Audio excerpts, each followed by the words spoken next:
All right, good morning, folks. Good morning. We would like to welcome you here to Tarrant County College Northwest Campus. For many of you, you're my students, so I know you've been here before.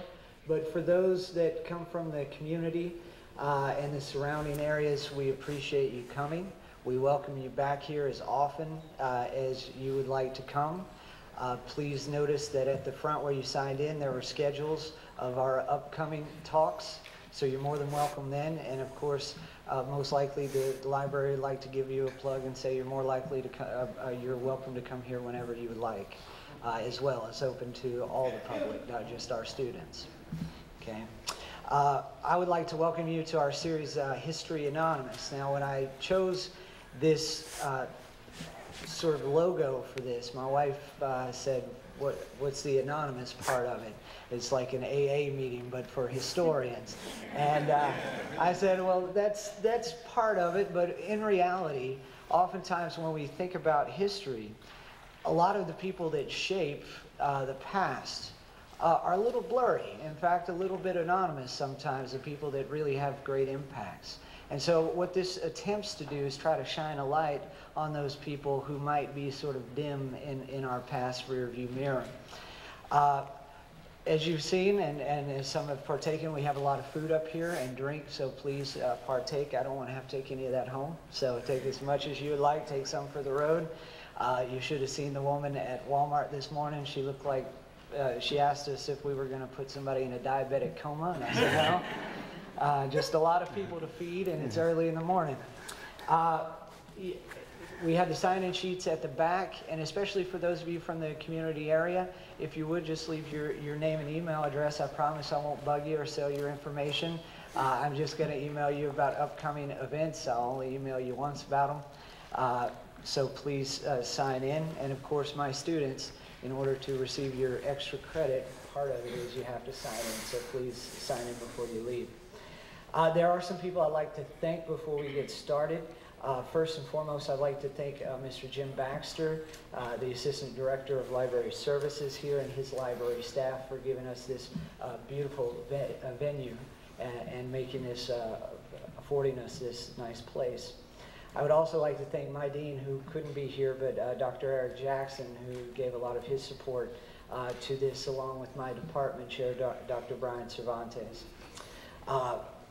Also, I'm going to put this in here so I don't get in trouble later. I'd like to thank my lovely wife for helping me. She puts up with me and helped me set all this up. So she deserves a medal, not just a thanks.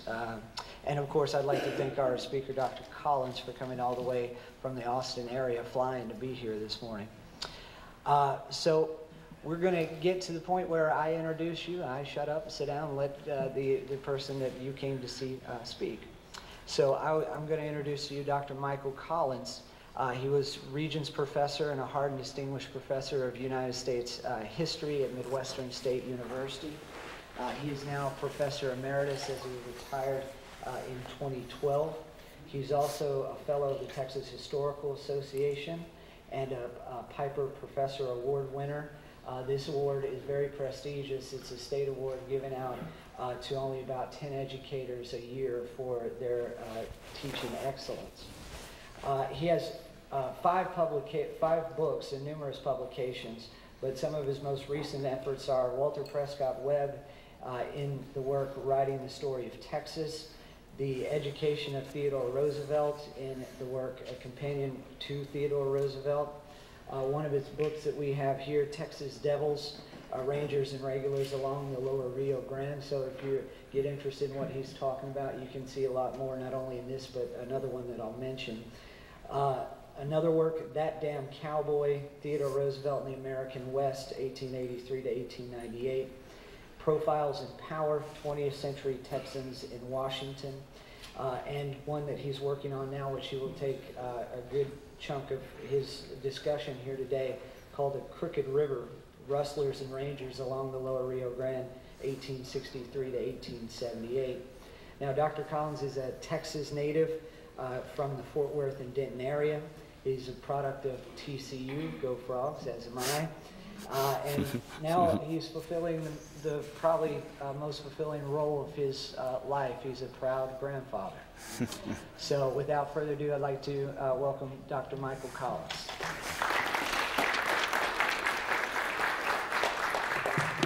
Thanks, Rob. I know many of your students are here, and only one of my former students is here, and that would be Professor Little. By the way, you said Professor Emeritus. That's the fancy word they use in the academic arena to describe someone who retired. And someone said to me once, "What does emeritus mean?" And I said, "That means you're a has-been." And their jaw dropped, and I said, "But it's better to be a has-been than a never was." So I'll hold to that. Pleased to be with you here this morning. The topic of discussion, when Professor Little and I talked about this, I thought he meant that this was Historians Anonymous, and he wanted me to come because no one had ever heard of me.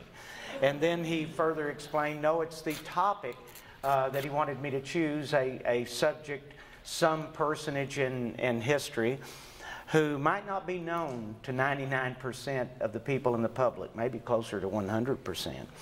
And so I decided to take a few vignettes out of my upcoming book, the title of which will be A Crooked River, Rustlers and Rangers Along the Lower Rio Grande.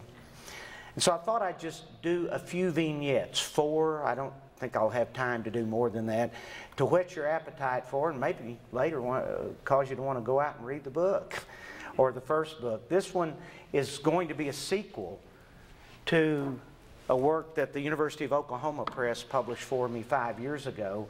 The title sort of says it all, Texas Devils, Rangers and Regulars Along the Lower Rio Grande. And this book, the manuscript, in fact, you're the second group of folks who've heard any of this. So I know they're recording it. If I later see this in press somewhere, I'll know where it came from. I thought I'd give you a snippet from the introduction, an overview, so you can see where I'm going in this book. But I will offer a disclaimer up front. If you came, as one person said once, he said, "I thought I was going to come and hear something kind of like the Lone Ranger TV series." I said, "Sorry to disappoint you. This isn't going to be your daddy's or granddaddy's Rangers." In fact, I'll point out to you as well that a historian, and like a scientist and people in other walks of the academic world, we pursue the truth. We try to reconstruct the truth as best we can, given the limited resources and sources of information that we have available to us. For example, in history, if you will imagine, we'll say the size of that, no, let's take the entire wall, and we'll call that the past. Everything that's ever happened in human history. This entire wall, the past. Take the little panel there that says McNelly's Rangers, that's what was actually recorded. And then take a postage stamp inside that, and that's what has survived of the written record. And that's what historians are left with. And we write, in my case at least, not for political correctness, but for historical accuracy. So if you hear a few things here this morning and you say, "Oh, he's just trying to be politically correct." Oh, no, I'm not. I'm trying to be historically correct and accurate. Let me set the stage by giving you a vignette from the introduction and set the table. Because this book, like the previous one, is about the Rangers on the border, but it's about more than that. It's about Texas-Mexican relations. It's about U.S.-Mexican relations. It's about cultural conflict along the border that has continued for too many generations. I begin in the introduction. Like a dagger, the southern tip of Texas points to Mexico. Flat, dry, treeless, the sandy plain cuts 150 miles and more below the Nueces River, slicing across a semi-arid prairie choked with gnarled mesquite, knotted shrubs, and clumps of creosote and chaparral. Thickets of thorny brush are so entangled and intertwined that a man on horseback, or even an entire herd of cattle, could disappear and become lost for days at a time. Little separates heaven and earth there, but barbed wire fences and stunted vegetation. With the exception of an occasional windmill, hardly an object rises higher than the head of a horse. On a typical day, the sun blazes there overhead, knifing through scattered clouds that drift in from the Gulf of Mexico like tiny white puffs of smoke. Little obscures the blue sky that stretches from one horizon to the other, or at night the pale glow of a moon and the infinity of stars that flicker above. It is as if this drought-scarred land of the lower Rio Grande is so remote, so far from the heavens, so far from everything except Mexico. That's how I open it up.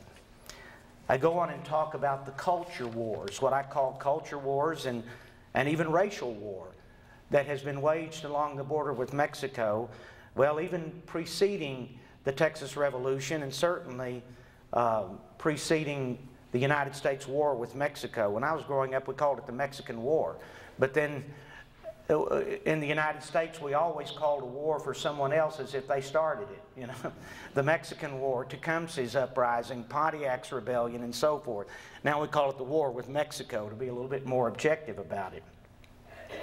And I talk about this cultural conflict and the racial strife as a great tragedy. And then I'll pick up the narrative again. And through the center of that story winds a river, a muddy current of slow-moving waters that in time shift in course, forming an international boundary that has remained a troubled border, a boundary that has long separated peoples, nations, and cultures.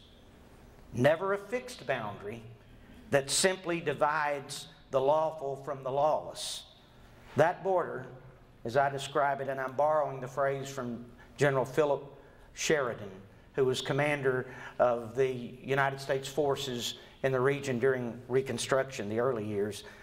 That border, a crooked river, as Sheridan called it in one of his letters, remains even today a shifting line, not merely on the map, but in the mind. It remains a shifting line, not merely on the map, but also in the mind and in the historical record. Now today, I'm going to focus on the post-Civil War era. This book that I'm working to finish this year, and OU Press has promised me that they're interested in it as they publish the first one, and I'm hoping we can just do a nice, seamless transition there with the sequel.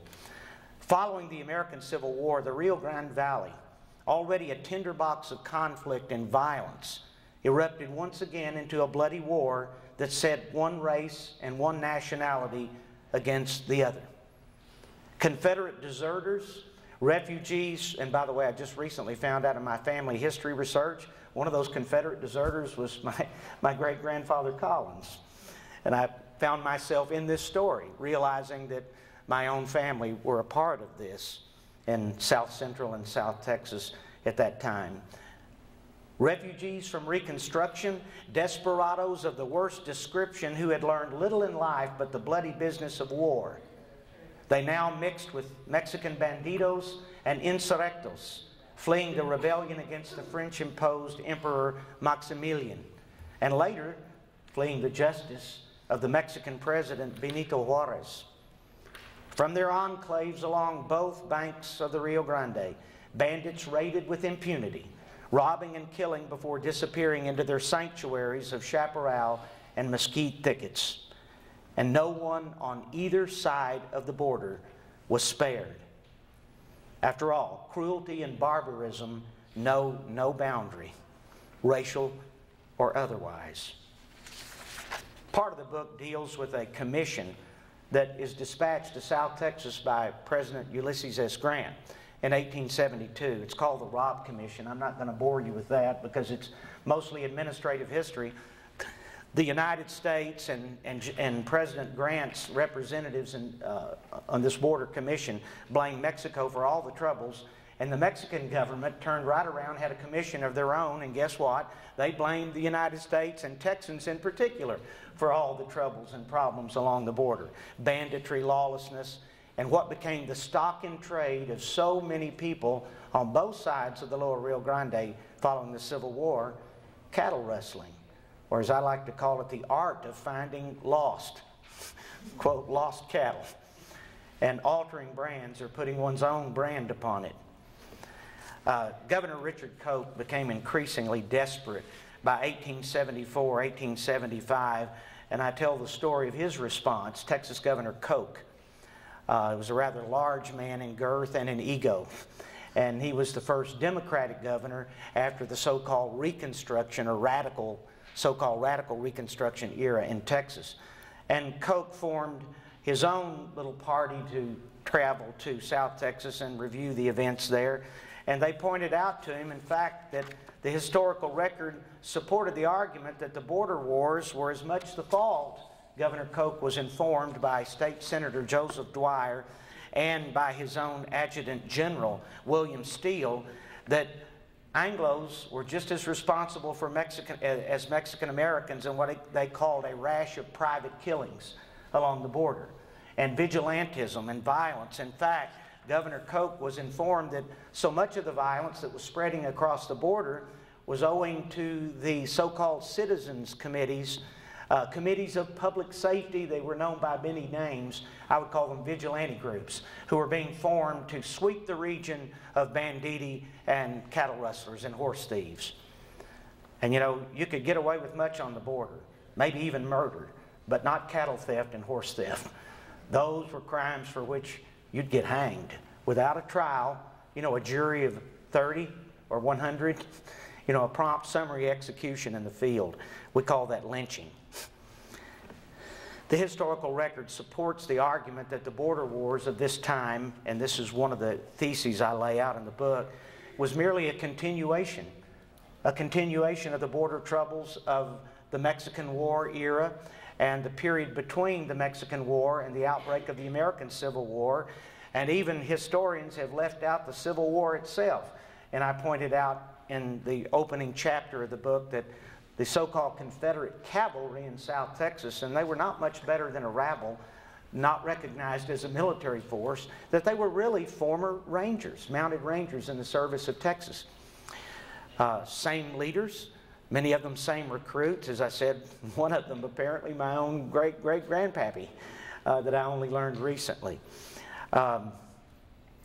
Walter Prescott Webb's book on the Texas Rangers became the iconic book on this subject. It was published in 1935, just in time for the Texas Centennial, the centennial celebration of Texas independence. And Walter Prescott Webb, I would suppose we could call him the most famous, if not the greatest of Texas historians, certainly the most famous and most accomplished. And you know, I recently wrote a biographical essay on Webb, and I think I did well because one reviewer hated it, thought I was too friendly to him.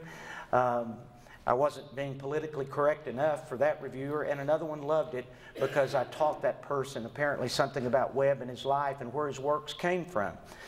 But Webb is mostly known for his book, at least with the general public, The Texas Rangers, A Century of Frontier Defense. He was the first one to relate this story. And as you might imagine, in a time when there were people in Texas who wanted to disband the modern law enforcement agency, hardly any association with what I'm talking about this morning, but the modern law enforcement agency known as the Texas Rangers, Webb found himself a friend of current Rangers in the 1930s as an apologist for everything that had ever happened along the border. In other words, apologizing for, not really apologizing for, but justifying actions over the decades. But Webb, just a few weeks before his death in 1963, he died in a single-car automobile accident near Buda, just south of Austin. I found in his papers that he confessed to a gentleman in South Texas named Enrique Mendiola. And Mr. Mendiola, Senor Mendiola, had written Professor Webb. He lived in Hidalgo County. And he'd written him about the book that Webb had crafted nearly 3 decades earlier, asking him if he would consider rewriting it and giving more of a balanced approach and a view toward Tejanos, or Texans of Mexican heritage in South Texas. And here's Webb conceding, "I understand that you or any citizen of Mexican descent would be impatient with my account." Then Webb shared that along the border, as he said, if the Kings, referring to Richard King and the King Ranch, if the Kings and the Kennedys and the Armstrongs and others did not put their brands on other people's stock, they were the only cow people of the era who did not. Yes, Texans stole from Mexicans. They even stole from one another, Webb admitted in the letter. The unfortunate fact is the Mexicans were not as good at keeping records as were the people on this side of the Rio Grande. So what I'm doing in this book is really hopefully offering a continuation, not only of the first book that I published 5-6 years ago, but as I like to put it, telling a story, largely a story that Walter Prescott Webb did not tell in his book on the Texas Rangers, and many other writers in succeeding decades have not told. And I hope it's more than that. I'll pick it up this morning early in 1875, just a few vignettes. Early in 1875. Leander Harvey McNelly, by the way, and I'm going to give you an image of him here. Captain McNelly, well, there we go. Captain McNelly, he was a native of Virginia, born in 1844. His family moved to Burton, the farm country near Washington on the Brazos and near Brenham, if you know where that is, the lower rich fertile lands along the lower Brazos River. And as a boy, like his father, he became a cotton farmer. And his mother wanted him to be a Baptist preacher. He wasn't suitable to either line of work.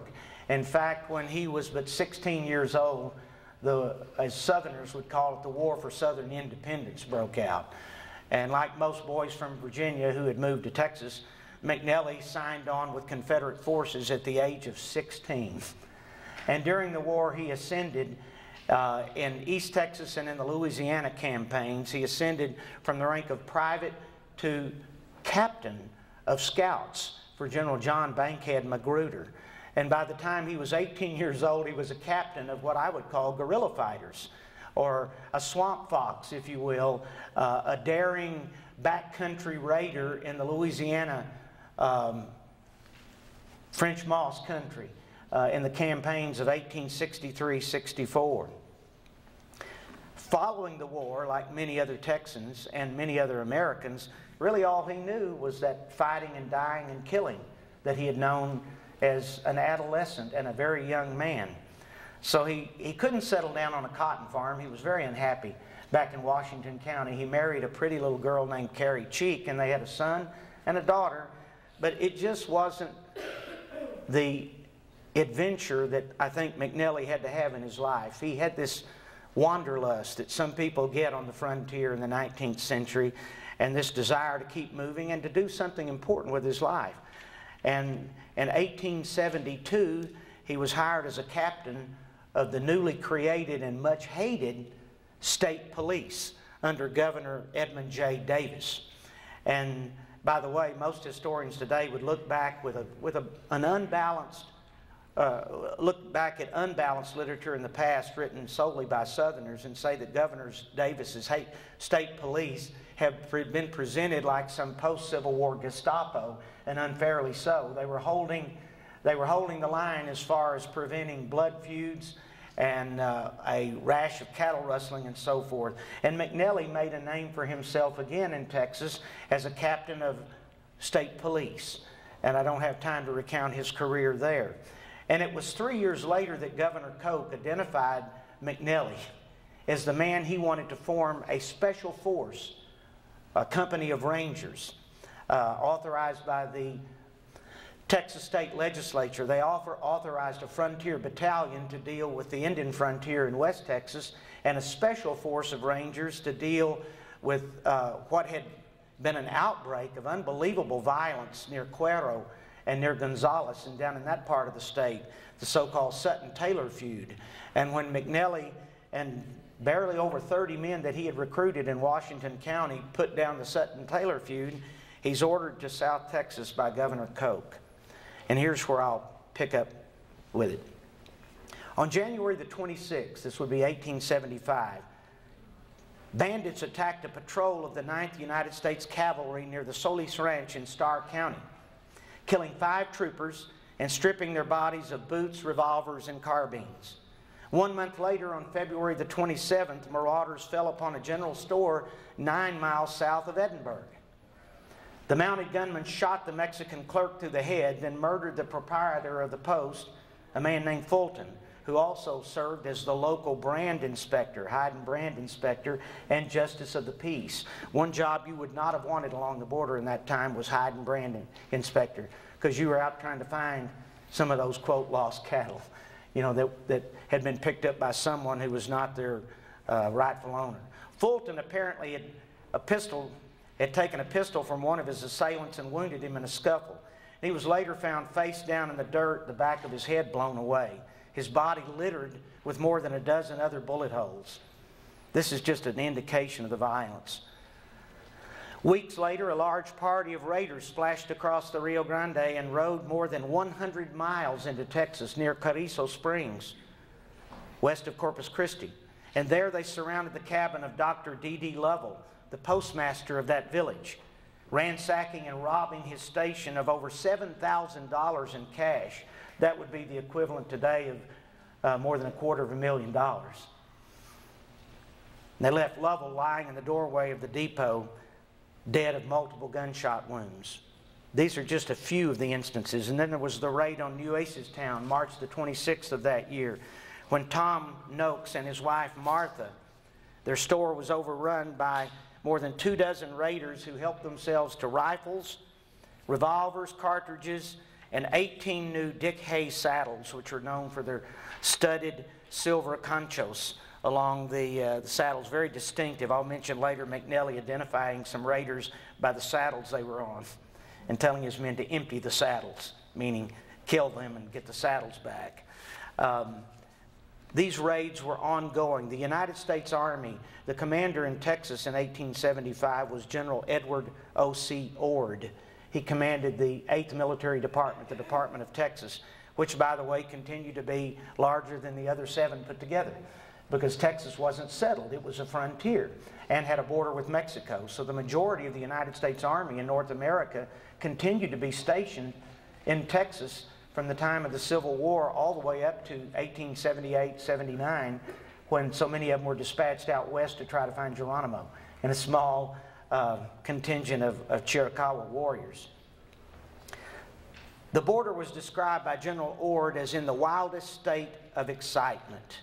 So Governor Koch dispatches his representatives to South Texas, and then I think out of desperation he formed the Special Force and asked Captain McNelly to ride southward into the storms along the lower Rio Grande.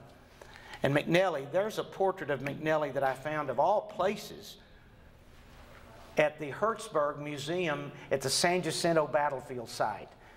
It's never been published, not in a major publication.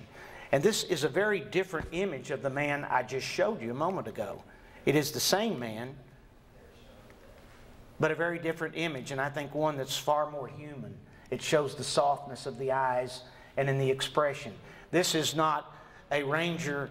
This is not the vaunted ranger, whether you think he was a great hero or a demon. It's a man who was a devout Christian, a father of 2 children, and a man who, well, with a reputation for being godly, and that doesn't mean he was saintly, but godly and pious, but also a lawman. Let me read just a little bit about McNelly himself. He earned the reputation as one of the most feared lawmen in all of Texas, known to the members of his company simply as the Captain or Captain. He was a leader in every sense of the word, a man who inspired respect, confidence, and most of all, loyalty. As Ranger Napoleon Augustus Jennings later recollected, I never saw him lose his temper or heard him raise his voice in anger. Although the life of the Rangers was exciting enough for the rest of us, it seemed tame to our captain after his wartime experiences. He further observed, a more cool and collected individual under fire, it would be impossible to imagine. Another member of the company, William Callicott, who left us his memoir as well, likewise remembered his captain as, quote, a man that seldom got mad and never did get excited. He always handled his men like a father would his children, but whenever he gave a command, it certainly had to be obeyed.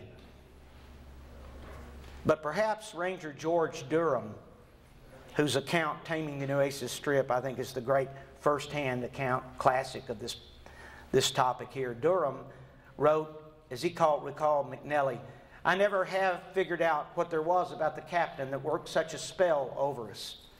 When he spoke, we hardly breathed. Leastwise, I didn't. Even the horses seemed to quit swishing and stomping around. That's what you'd call command, being in command. Most would have taken him for a circuit-riding preacher. After all, along with a Colt revolver, he carried a Bible in his saddlebags, and he read it almost every day. But his voice and appearance were deceiving.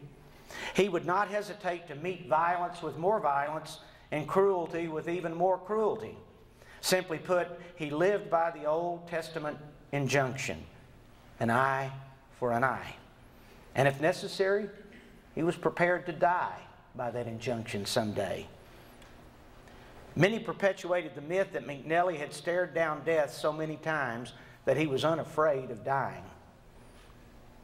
What few people knew about the storied Confederate guerrilla fighter turned captain of state police turned captain of Texas Mounted Rangers is that he was already dying of what they called then consumption. And what was consumption?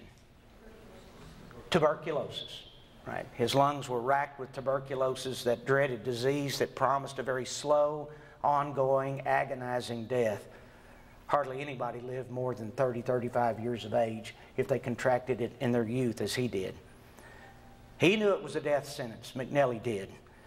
But he concealed it well, just like he hid the fact that beneath the harsh exterior and brusque manner of a lawman, he was a loving and gentle friend and father. All said, McNelly was a complicated man. These are my words. A hard man to know, even harder to understand or predict, especially if you were an outlaw. The way he moved, the way he spoke, his swagger, unlike so many who simply exuded confidence, there was something else about him, something about his manner that distinguished him from others around him, something intuitive and difficult to define. And those who rode alongside him into the ranging service swore that instinctively he seemed to know things that no one else knew, and that he could, in the words of one of his boys, smell danger when it was approaching. In the spring of 1875, McNelly's Rangers, numbering just more than 30, and most of them farm boys, and a few of them misfits, he made sure that he recruited each of these individuals after literally an interview process in which he told them to take their, of course in those days the Rangers, we're not talking about modern law enforcement, but they brought their own horse, their own saddle intact, their own weapons. They provided everything, and the state of Texas sometimes provided recompense or payment. And if they did get paid, it was slow in coming. That oftentimes was a problem with morale, by the way. Durham said of the men who rode with McNelly, his fellow Rangers, most of them gave you the idea that they had fought in the war, meaning the Civil War. On which side was their business, meaning you didn't ask them.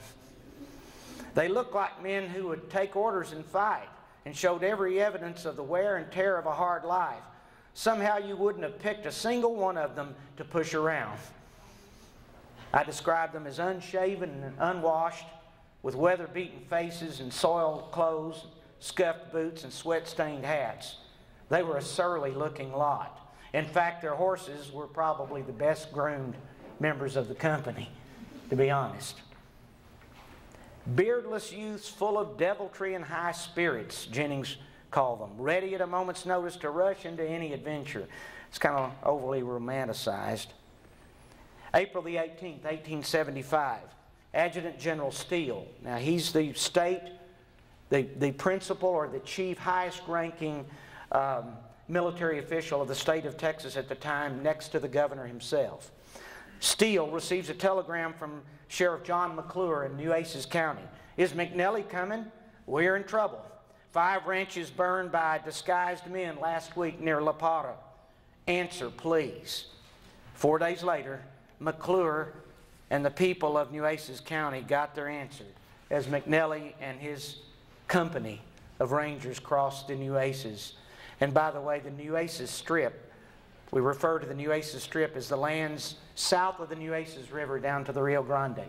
And from the coast, the Laguna Madre and, well, the southern tip of South Padre Island, all the way up to what's appropriately called the Devil's River, north of Uvalde, northwest of Uvalde.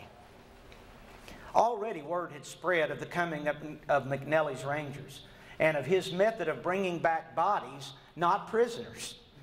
As Ranger Bill Callicott wrote to historian Walter Prescott Webb years later, McNelly had orders to deal with the bandits the same way that Major John Jones dealt with the Indians on the West Texas frontier. If caught on this side of the river with stolen cattle, kill them.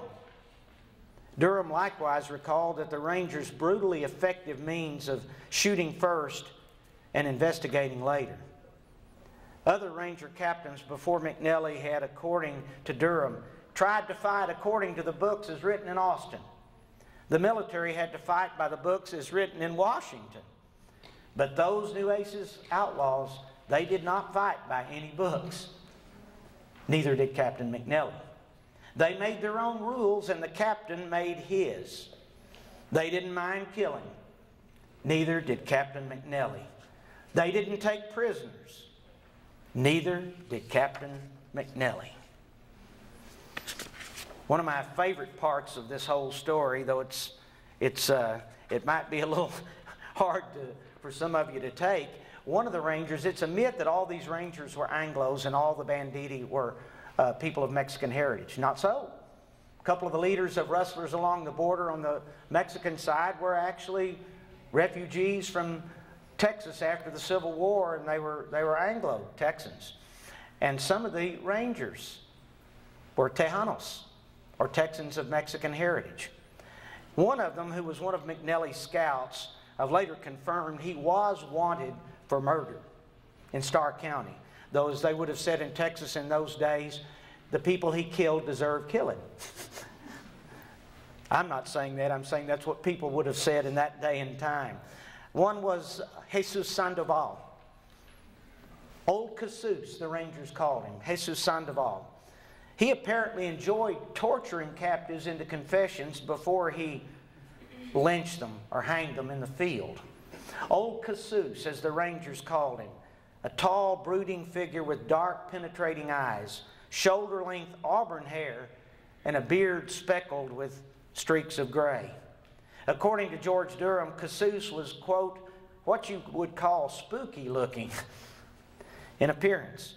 He was a crazy man, Durham remembered, a man who lived only to kill others and to have his revenge against Juan Cortina's rustlers, those who had raided his rancho 15 miles upriver from Brownsville. During Sandoval's absence, now that's Juan Nepomuceno Cortina, the so-called Red Robber of the Rio Grande. And he bedevils Texas and U.S. officials from 1859, when he rides on the scene of border history, until the time he's removed from the border by President Porfirio Diaz in 1877, by Mexican President Porfirio Diaz. He is a main player in this story, and he ran the largest single cattle rustling operation that the Texas-Mexican border's ever seen. But I'm going to point out here later, there would have been cattle rustling regardless. He's always been to Webb and so many other Anglo writers, he was the cause of cattle rustling. No, he wasn't. The demand for beef and hides and tallow, that was the cause for cattle rustling. During Sandoval's absence one evening, raiders had purportedly raped his wife and daughter. This was several years earlier. Sandoval suffered an egregious assault on his family. His wife and daughter were raped. They burned his adobe ranch house, stole his livestock, threatened that they would soon return and kill his entire family if he continued to cooperate with Texas and American officials. I don't know how much they could have done more to him other than kill his family on the first strike. Jennings said of Sandoval, now who's filled with this sense of retribution and revenge, his fierce glittering eyes told it all. They revealed the hatred that he harbored and the terrible vengeance that he sought. It was rumored that just days before joining up with Captain McNelly as a scout, or the Rangers like to call them spies. That's what they were. Go out and get information. Scouts or spies, whatever you want to call them. Days earlier, Sandoval had hanged 4 alleged thieves from the same tree on the Texas side of the Rio Grande, leaving their corpses swinging in the wind as a grisly reminder to bandits who crossed the border.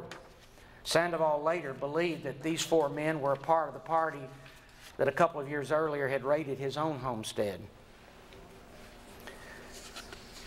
Old Casus, he used the same gruesome methods to extract information from captives taken by McNelly's Rangers. He would take each to an isolated tree, tie a rope around the prisoner's neck, toss it over a limb, then hoist the man 2 to 3 feet into the air, strangling him for several minutes before lowering him to the ground.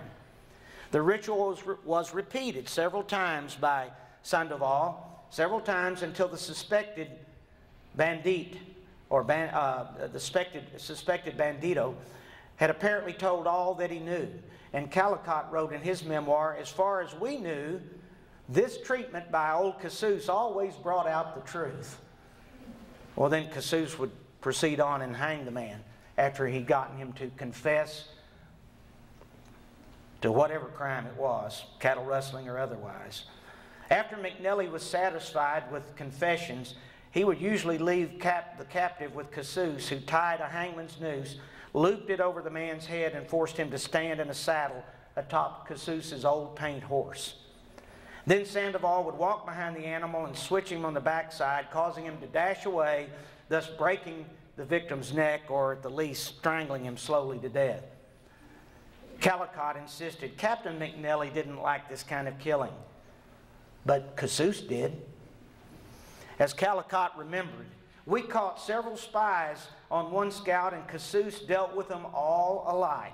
Showing no partiality, he always made them a present of 6 feet of rope. Years later, Ranger S.N. Hardy, who'd served on the border under McNelly for a brief time, he also remembered old Casus. He confirmed the methods for the folklorist J. Frank Dobie, who was writing his book, The Longhorns. Dobie, who was one of Webb's buddies on the faculty at the University of Texas, Dobie in the English department. Here's what Hardy told Dobie many years ago. One night while we were encamped on the Rio Grande, I was in charge of the guard. Sandoval was keeping watch, and along about midnight I heard him cursing a blue streak in both Mexican and English. I went down to see what the trouble was. What Hardy went on to describe was a gruesome scene that evidenced Sandoval's determination to settle the score with the rest of the bandits who had aggrieved him. For Casus, it was deeply personal. When I got to the river, Hardy remembered, I saw an empty skiff which had come over from the Mexican side. Also, I saw Sandoval on a horse riding against a taut rope that was hitched to a saddle horn. The other end of the rope was tied to the neck of a Mexican whose feet were tied to a mesquite branch. After Sandoval got through pulling, he dismounted and showed me another Mexican whose throat he had cut clear to the neck bone. Before Hardy could inquire, old Casus explained that these 2 victims were the last of the gang who had burned his home and ruined his wife and daughter. I did not say anything to Captain McNelly for several months, meaning about what he had seen Casus do. Lots of things happened on the Rio Grande that never got in the Ranger reports. One Mexican newspaper that I found just recently, and I'm wedging this into the account, Voz del Pueblo, accused McNelly's Rangers of summarily executing prisoners, quote, with impunity. We translated it into English, of course. And even singled out Jesus Sandoval, terming him the hangman of Texas. Based on reports from purported eyewitnesses, the newspaper offered a graphic description of how old Cassous, quote, enjoyed his work. After tying the victim's hands and feet, they went on, and carefully placing a noose around his neck, Sandoval would take off his hat, drop to his knees, then make the sign of the cross, and in a few words of scriptures before saying, "Adios, my good friend, goodbye," and then hanging them. The newspaper report alleged that Sandoval concluded such lynchings with his commanders, or committed such lynchings with his commander McNelly's approval. I think with his knowledge, for sure. Even officials of the Lone Star State and the United States Army sanctioned such executions, so the newspaper accused. Okay. I'll jump for a few minutes to the battle on the Palo Alto Prairie, and then I'll leave some time for questions and answers. There's more of this, of course. There are about 5 chapters in the book that are going to deal with McNelly's Special Force of Rangers, but I think you're kind of getting a sense that this is not how Hollywood has portrayed the story. It's not song and cinema. It's not the romance. It's actually the historical record of what happened. What happened on the morning of June the 12th, 1875, was a running gun battle on a smaller scale. I'd been talking about where the U.S.-Mexican War, the war with Mexico, had begun at the Palo Alto Prairie 3 decades earlier. Near that same site of the Battle of Palo Alto, 1846, a struggle of equal ferocity but on a larger scale occurred. After trailing bandits through the pre-dawn hours, McNelly moved in and located them at a salt marsh soon after sunrise. By then, an early morning fog had lifted. On arriving, I found them drawn up in a line on the south side of a marsh about 600 miles wide, filled with mud and water, 18 to 20 inches deep, McNelly later recorded. By the way, here's the only known photograph of McNelly's in the center. I don't know if you can identify him, but this is the only known photograph taken of some of the men of that company that year in 1875, a shot in the field. The raiders had driven their herd onto a small island surrounded by a boggy plain, McNelly later wrote in his report. The captain surveyed the scene through his field glasses, then formed a skirmish line, not allowing his rangers to unsling their sharps. And by the way, that was McNelly's weapon of choice, a 50 caliber Sharps rifle. Distance and accuracy. He didn't want repeating weapons because he felt like if his men couldn't hit him with the first shot, they shouldn't be with him. And he wanted something that would blow a big hole through someone, not just wound them.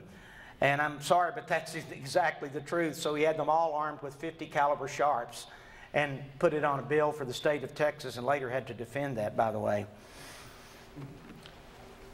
As Durham recalled, the thieves were, quote, well forded for a standoff, as if they were expecting help from the river. Then, just as the Rangers moved to within pistol range, the rustlers leapt upon their horses, wheeled around, and galloped away in an attempt to escape, abandoning their cattle as they rode off toward the Rio Grande. In anticipation of such a retreat, the captain had already ordered 3 of his best riders into the timbers to flank the rustlers and to, quote, force a stand, as McNelly put it later in his report. What followed was a series of skirmishes that extended over 5, 6, maybe 7 miles. A running fight, as I would call it, with the bandits doing all the running. When the alleged bandits, I'll call them, broke out in groups of 2 or 3 and scattered over the prairie, the Rangers spurred their mounts in pursuit. Captain McNelly leading the way, as he always told them he would not order them into battle, he would lead them, as he liked to say. He urged his men to move in and powder burn the bandits at close range. That means riding in very close behind them. Usually it would be on the left side of the horse if they could, because most men were right-handed and could fire this direction, but not over the shoulder very well. But to approach them from the left rear flank and powder burn them at close range. One by one, the rustlers were gunned down, shot off their horses, several riders having their horses shot from under them. I've never seen men fight with such desperation, McNelly wrote in respect, later that day in his report. Many of them, after being shot and severely wounded 3 or 4 times, would rise on their elbows in the mud and fire at my men as they passed by. McNelly overhauled one of the fleeing raiders, shooting his fleet mount several times, sending the horse eventually tumbling into the mud, and the injured rider scrambling through the ankle-deep water toward a tall marsh grass known as Spanish Dagger. As McNelly dismounted and approached the young vaquero, the man suddenly emerged from the brush wielding a dagger. That's all he had left after he fell that he could find, a knife. Apparently the man had emptied his pistol, or lost it, and thought McNelly had done the same. He was mistaken. The knife-wielding vaquero raced toward the captain, and McNelly calmly raised his revolver and, according to Callicott, placed the last shot he had between the bandit's teeth as if he had put it there with his fingers. That's descriptive. 17-year-old Benjamin Smith, Sonny, the other men of this company called young Smith. His father was in the company too, Barry Smith. 17-year-old Sonny Smith, or Benjamin Smith, the youngest in that Ranger company according to the muster rolls. He was not as experienced as the captain, nor was he so lucky. After one rider fell from his horse and lay motionless in the mud for a few moments, Smith slid from his saddle, holstered his pistol, and approached the lifeless body, or seemingly lifeless body. But the wounded man turned over suddenly and shot Smith, dead, and then crawled into a pond a few feet away and disappeared into marsh weeds. McNelly had actually shot, apparently according to one Ranger report, he'd shot and mortally wounded another rustler nearby, disarmed the dying man, and recited from the Bible scriptures to him as he lay dying. So that, he's giving him sort of the Texan last rites, I would call it. And McNelly saw Smith shot from his saddle, and he went over and saw the assailant crawling into the mud and into the murky water. He ordered several other Rangers to surround the pond and open fire on one particular clump of rush grass. And when the shooting finally stopped, what one Ranger said, the man's thrashing body floated to the top, bloodied and riddled with bullets. By 11 a.m. that morning, the Palo Alto fight was finished. Carefully, the Rangers tied young Sonny Smith across his horse and led him back to Brownsville. They let his father, handle the horse and the body of the boy, and to prepare him for funeral with full military honors. As for the 12 dead vaqueros, suspected cattle thieves, they were not treated with such respect. The Rangers roped their bodies, 12 of them according to the report, dragged them through the mud for more than a mile, then piled them into a small wagon. Later that day, McNelly and his men rode into the Brownsville Town Plaza, not far from where the community college is there today and where the site of old Fort Brown is, right there by the International Bridge, just a few blocks away, the old Brownsville Town Plaza. And in the words of George Durham, we stacked their bodies like cordwood. As word spread of the ghoulish display, so did anger and grief. McNelly's sentries guarded the bodies through the night, not allowing mourning relatives, grieving relatives, to claim them and carry them away. It was what they would call a noche triste, a night of sorrows for people in Brownsville, many of whom had lost either a son or a brother or a nephew or a cousin. It was a night people in Brownsville would not soon forget.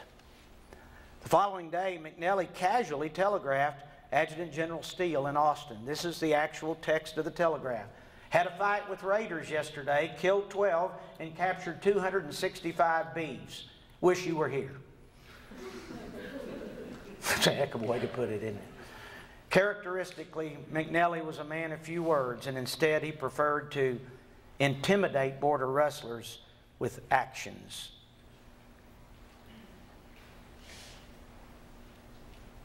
Napoleon Jennings later summarized this policy. It was a set policy of terrorizing the Mexicans at every opportunity, according to Napoleon Jennings. Napoleon Augustus Jennings, that's quite a name. He later became a sports writer, by the way, in New York. I don't know how you go from this life in Texas to becoming a sports writer in New York, but he did. and a pretty good one, and he made a lot of his account up. So those who are using him as a primary source, a first-hand account, kind of have to take a lot of what he says with a grain of salt, unlike George Durham's account, which I find very believable. But he said it was a set policy of terrorizing the Mexicans at every opportunity. He even admitted, Jennings did, that it was tacitly understood that we were to gain a reputation as fire-eating, quarrelsome daredevils. As a result, he concluded, we accomplished our purpose. In a few weeks, we were feared as men had never been feared along the border. In other words, Captain McNelly wanted the people along the river and on both sides of the river to know that Los Diablos Tejanos, the Texas Devils, had returned. That's a good place to stop. In the next chapter, which I call the Crossing the Jordan, it's not about the Jordan, but some of the boys knew a gospel hymn, talked about crossing, you know, the ancient Israelites crossing into Jordan. I write about McNelly's own private invasion of Mexico with just over 34 Rangers under his command. And before it was all over, he had basically killed a prominent official of one of the border counties of Mexico, pistol whipped another one into submission, and recovered maybe 130 head of Texas cattle, all on the Mexican side of the river, and doing so without the permission of the state of Texas or certainly U.S. military officials, which were nearby. Heroic Ranger or Rider from Hell? It depends on which side of the river you were on. That's a good place to stop. I'll leave it there. We'll leave it for questions and hopefully some answers. You can stay there. Very briefly, there are a couple of other portraits that we know of. We know these two men were serving with McNelly. We just don't know who they were. There's an inscription on the back of the photograph in the state archives that describes them, at least allegedly, as McNelly's Rangers, but we don't know which two they were. One publication suggests that the one on the left was a young man named Robinson, but I'm not convinced, who also left us his memoir, Pidge. And we know this is William Callicott. His family passed this down to the Texas University of Texas archives. That's William Bill Callicott, whose account, especially the one I was interested in, was his account of the river crossing in November and what's called the Las Cuevas War. It really was an incident. And some of the controversy here, and I think there's some evidence, that McNelly and a few officials in Texas actually wanted to provoke a war with Mexico in hopes that the United States would send more troops to the border and take care of the problem at the United States government's expense. So anyway, I'll stop right there. All right. What we're going to do... That's probably because of what I'm doing here. Okay. What we're going to do is try to take some questions. So if you have a question, please raise your hand. We're going to try to get this recorded. It's not me. Okay.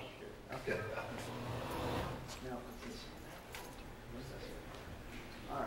Well, maybe we won't. Maybe we'll just go ahead and so does anybody have any questions for Dr. Collins? Yes, ma'am. What was that man's name? He was known as the Red River Baron? Oh, no, he was the so-called Red Robber of the Rio Grande. Juan N. Nepomuceno, but we'll just letter N. Juan N. Cortina, C-O-R-T-I-N-A. Jerry Thompson, who's recently retired, I think, from Texas A&M at Laredo. Jerry's written the only decent biography of Juan Cortina, and it's well balanced. But among other things, he's pointed out that Cortina didn't have, his legend had it, a red beard and red hair. The so-called Red Robber of the Rio Grande. You know, not as famous as Pancho Villa, but as the folklorist J. Frank Dobie wrote, he should have been. Dobie knew much about Cortina and his record. He ran a major cattle rustling operation, one of several, really, in that region, and he was selling cattle to the to the Spanish government in Cuba. They were transporting cattle. There was a little village appropriately named Baghdad on the south banks of the Rio Grande, just across from the entrance to the Rio Grande. And it became a very wicked and evil and violent place, Baghdad, but without the H as you would spell it in Iraq. Just B-A-G-D-A-D. In fact, my prologue to this book is called Thieves of Baghdad. And it's about that village and cattle rustling and how it became so profitable during the war and certainly immediately after the war. But Cortina was shipping thousands of head of cattle to, I mean, the record's pretty clear, Jerry has that in his book, shipping them to the Spanish government in Cuba. So you probably mentioned this, Professor, and I just missed it, but how many years was this group of Rangers together? How many years were they together? Well, there are two answers. I need to conclude by saying McNelly, soon after this, McNelly was called back to Austin to explain to state officials what he'd done in crossing the border into Mexico in November of 1875 without express permission. Now, McNelly didn't write very much. His reports were very terse, concise, to the point, or as a friend of mine would like to say, pithy. Very few words. So he didn't write much to defend himself or what he did. Much criticism was written of him. And then he actually, in the older books, Walter Prescott Webb doesn't even have McNelly being called to Washington, D.C., which he was. I'll have this in my next to final chapter, where McNelly testified before a special, what would we call it? It was not a standing committee, but what would we call, A commission? Well, no, it was a committee of the House of Representatives, reporting on violence and lawlessness in South Texas. The man who was responsible for chairing it was a Gustav Schleicher, who was a German Texan who was on this particular committee. But soon McNelly testified. He's misidentified in the congressional report as McNally, Captain S.H. McNally of Texas. Well, it's obviously L. Leander Harvey McNelly. But Webb missed that altogether. I don't think he intended to, he just didn't know it was there. McNelly was called to Washington. In fact, Durham, if I can find the quote before I leave here, Durham said that McNelly was down to be fired, as I recall, because his kind of law enforcement didn't go down well in Austin or in Washington. One of the others who testified right after Captain McNelly was, maybe you've heard of General of the Army William Tecumseh Sherman, the old grizzled General Sherman. He had testified shortly thereafter, and the whole book really concludes here. Sherman said there was no military solution to the border trouble. No military solution. Okay? No military solution, he said, to the border. We could station the entire United States Army along the border and cattle rustling would still continue. And it did continue. McNelly's efforts didn't end cattle rustling. And then he also, Sherman, from his distant perspective, and I think he was right about this, he testified when one congressman said, "Is Cortina the problem?" That sounds like a question from a congressman, doesn't it? Is Cortina the problem? He said, no, remove him from the border and 100 others will take his place. But I thought it's so poignant that General Sherman said, there's no military solution. We've got to look elsewhere for solutions, diplomatic, economic. We've got to share the same space along the border without you folks thinking if we just send more troops down there, that'll take care of the problem. He saw that as sort of a contemporary quagmire for the United States Army. State officials wanted more federal troops only down along the border to protect the state and cattle raisers, stockmen in South Texas. By the way, McNelly died in November of 1877. About 2 years after this, he died on his farm, a quiet death near Burton, Texas, and his gravesite. And the obelisk, it's not a modest monument, the obelisk that stands over his grave, which is on private property, was paid for by his friend Richard King. You know, the alcalde and founder of the King Ranch, which for a while became the largest in all the world. So he was personal friends with King, and it's no coincidence that the cattle he brought back across the border from Las Cuevas, almost all of them bore the running W brand of the King Ranch. By the way, I've since found in the archives in Brownsville in Cameron County, not only do you find the running W brand, you'll find over 24 brands in the brand inspector's book for those years that were owned by Richard King, whether he purchased them or whether brands were simply altered into something else. You know, it doesn't reflect well. And by the way, the people at the King Ranch Archives in Kingsville, they will not allow me into the papers. They don't want it. They're corporate papers, and they see people like me as snooping around and trying to look for something that, whether it's the truth or not, something that might not reflect that well on the descendants of King. Here's one other. This is John Barclay Armstrong. This is later in life. He served under McNelly. He was sergeant of this company, a big man. I mean, a very large man physically, as brave as they came. Some of you may have heard of John B. Armstrong. He married one of Richard King's daughters. And the Armstrong family down there that still owns a part of that land are descended from them. But some people remember him as the man who chased the killer John Wesley Hardin all the way to Pensacola, Florida, found him on a train in Pensacola in 1878. Wes Hardin, the most notorious killer of this time in Texas. It came up to him. Hardin woke up from a snooze, and he looked and saw this large Texan with a hat. And by the way, these Rangers did not wear badges like they do in TV shows. He looked up, and they said Hardin's last words before he was knocked out was, "Texas, by God." And Armstrong knocked him cold down into the floor, put handcuffs on him, brought him back to Austin, and then to East Texas for trial, and where Hardin later ended up as a resident of a prestigious gated community in Huntsville, meaning the Texas State Prison. All right, any more questions? Yes, Yes, sir. What impact did the railroads have On all of this? Huge.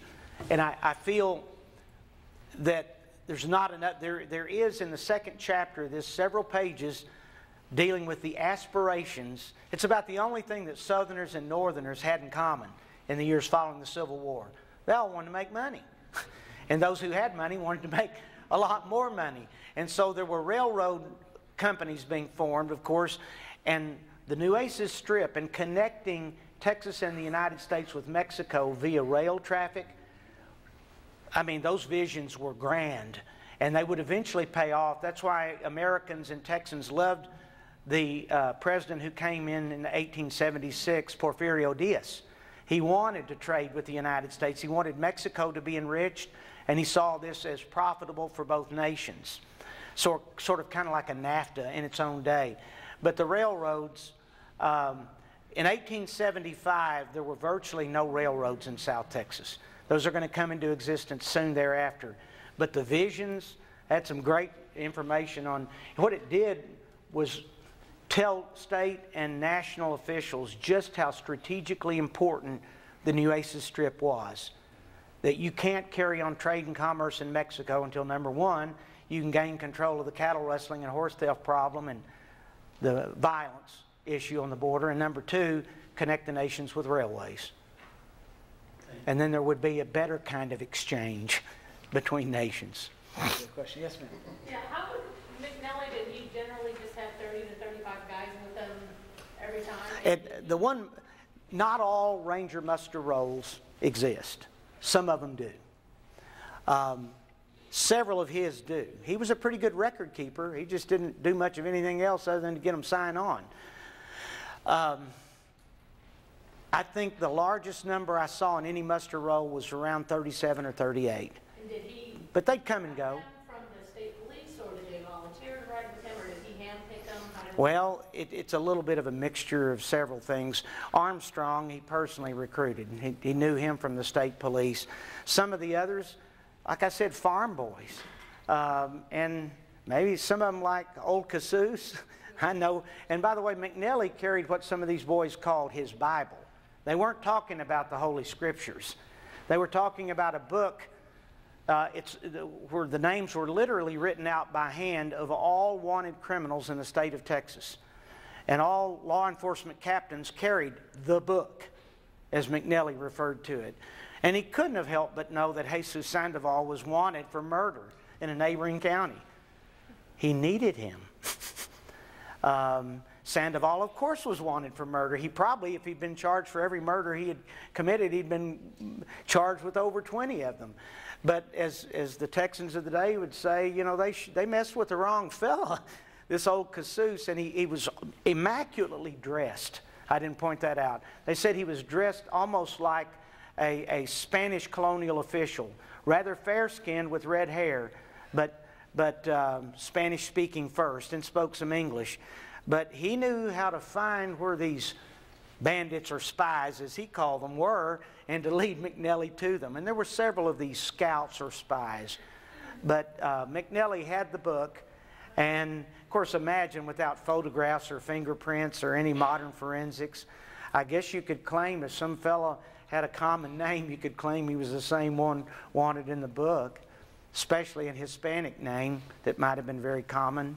So do these guys, like Sandoval and them, kind of have an immunity, like a diplomatic immunity in Texas? There was no formal immunity, but yeah, Sandoval disappears from the record. After November of 1875, I don't think anybody's found anything about him. So many of those county records down there don't survive to the current day, and some that did are at in Kingsville. There's a regional county record repository in Kingsville. That I can get into. They just won't let me into the King Ranch records because I wanted just a little more to whet the appetite for people that, you know, this is not just a good guys and bad guys story. The good guys in tradition, they were pretty bad. And some of the bad guys, Cortina, there were of some merit to them. I mean, Rip Ford, the one I wrote about more in this book, Texas Devils, he and Cortina had a very respectful relationship. Both admired the other. They were enemies, adversaries to the core, but they genuinely liked each other. It's kind of like two players shaking hands after the Super Bowl, unless it was this last one where there was not much goodwill there. Yeah, we won't talk about the Super Bowl, Denver fans. Any other questions? Yes, ma'am. Sorry. Now, Who's your favorite character you write about? Is it McNelly? in this book, it would be McNelly. I found more to describe in him. I probably only had a half a dozen, 6 or 8 pages. You heard a lot of it on Jesus Sandoval. Jesus Sandoval. The Texans called him Jesus.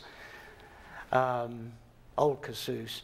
But McNelly clearly. But there are other figures coming in and out of the story. Old Rip Ford, who was the principal of this book here, John Solomon Ford, he really was the glue that held together whatever tradition there was, the best and the worst of it, from the time of the U.S.-Mexican War up to the outbreak of the Civil War. John Ford settled in Brownsville after, in fact, I've got a portrait of him here. Now, that's what the Eastern press depicted the Texans as. That's a little bit extreme, isn't it? That comes out of an Eastern publication. They were either to one extreme or the other in describing Texans and the Rangers. There's John S. Ford, Old Rip, in his Confederate colonel's uniform. After the war, he was Hyde and Brand inspector for Cameron County for a few years and survived. No one was known better in South Texas than John S. Old Rip Ford. Rip Ford, he got his name, he was the adjutant of Colonel Jack Hayes during the war with Mexico. There's Ford, too, in his elder age. There's John Coffee Hayes, for whom Hayes County is named. He was his adjutant, and he had to ride home, Ford did, in the war with Mexico, and notify families in Texas when one of their loved ones had fallen in battle. And at the bottom of each letter, he wrote, you know, R.I.P., rest in peace. So the boys called him Old Rip, even though he was only about 28, 29 years old, and was the adjutant for Colonel Hayes. So that name stuck for the rest of his days.